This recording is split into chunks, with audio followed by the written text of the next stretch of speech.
आता मला सांगा, कृष्णाभाऊ खोपडे हे पूर्व नागपूरचे 4 टर्मचे आमदार आहेत. त्यांचा मुलगा रोहित खोपडे यांनी तिकीट मागितली होती. काल परवा त्यांनी नाराजगिरी किंवा त्यांनी रागाच्या भरात म्हणा किंवा कसंही राजीनामा दिला आपल्या सदस्यपदाचा, हे सत्य आहे. मग आम्ही काय समजावं की बा तो वडिलांवर नाराज आहे, पक्षावर नाराज आहे. रोहितनी यावं. कुटुंब विभक्त होतात, अनेक वेळा विचार आपले विभक्त होतात. आपण दुसऱ्या विचारामध्ये सामील होतो. अनेक लोक पाहतो आपण की कधी शिंदे सेनेमध्ये, कधी राष्ट्रवादीमध्ये, कधी दुसऱ्या राष्ट्रवादीमध्ये, कधी काँग्रेसचे माणसं भाजपमध्ये. तर मलाही तसंच वाटलं की बा रोहित खोपडे त्याला आता भारतीय जनता पार्टीमध्ये राहण्याची इच्छा नाही, म्हणून आमची खुली ऑफर आहे. रोहित जर आमच्या पक्षामध्ये आला तर महाराष्ट्रामध्ये शिव काँग्रेसमध्ये एक चांगलं पद देऊ आणि भविष्यामध्ये त्याला नगरसेवक पदाची तिकीट देऊ. त्यात चुकीचं काहीच नाही. अभिजित वंजारीचं काल मी वर्षण वाचून आज वर्तमान पेपरमध्ये वाचलं तर मला हास्यास्पद त्याचं वर्षण वाटलं. कारण त्याची मानसिक संतुलन बिघडलं आहे का?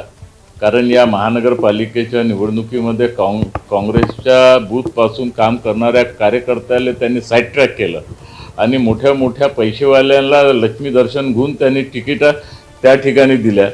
आणि म्हणून त्यांच्या पक्षाचेच कार्यकर्त्याला अगर त्यांची उंची त्यांची वाढवली तर यांचेही महत्त्व त्या ठिकाणी वाढेल.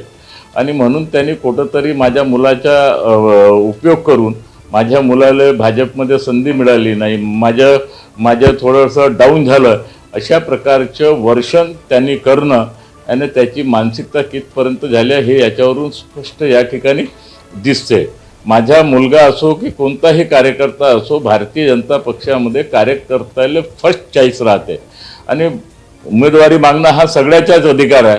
परंतु पार्लमेंटरी बोर्डाने जो निर्णय केला त्याच्या मागे आमचे सगळे प्रमुख त्यांच्या मागे उभे राहतात आणि स्वतः रोहित खोपडेंनी संजय अवचट यांना तिकीट मिळाली त्याच्यावर सूचक म्हणून स्वतः रोहित खोपडेंनी त्याच्यावर सही केलेली आहे.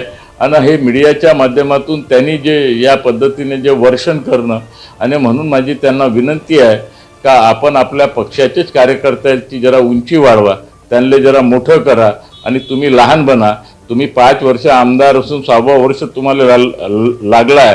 या 6 वर्षामधून तुम्ही या नागपूर शहरात कोणतं काम केलं, कोणतं एखादा प्रोजेक्ट आणला, कोणतं तुम्ही काम तुमच्या नावाने लिहिलं जाईल असं तुम्ही काम केलं.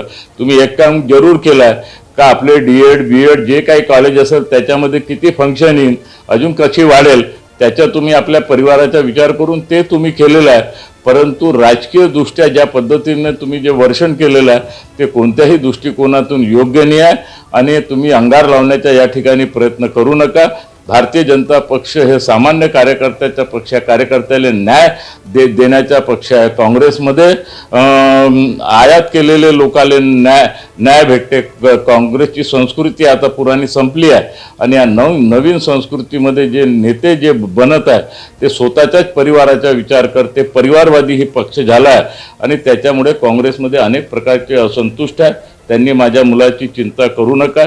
माझ्या मुलाची चिंता करणारे आपले गडकरी साहेब, फडणवीस साहेब ते त्याचा विचार करतील.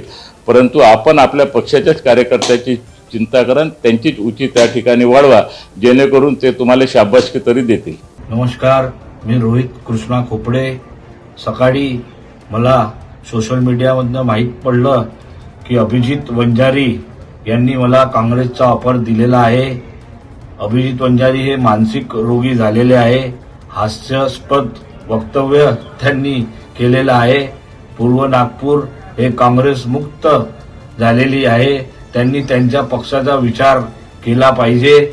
माझे नेते माननीय नितीनजी गडकरी आणि महाराष्ट्राचे लाडके मुख्यमंत्री देवेंद्रभाऊ फडणवीस हे माझा विचार समोर करतील. अभिजित वंजारी यांना माझा सल्ला आहे की त्यांच्या पक्षाचे कर्तव्यनिष्ठ कार्यकर्त्यांना पक्षाची तिकीट डावलून बाहेरच्या लोकांना तिकीट पूर्व नागपूरमध्ये दिलेली आहे. ते कसे निवडून येतील यांनी त्यांचा विचार करावा. स्वतः अभिजित वंजारी 2024 मध्ये इलेक्शन लढले नाही. त्यांनी स्वतः हॉस्पिटलमध्ये जाऊन आपला इलाज करावा. धन्यवाद.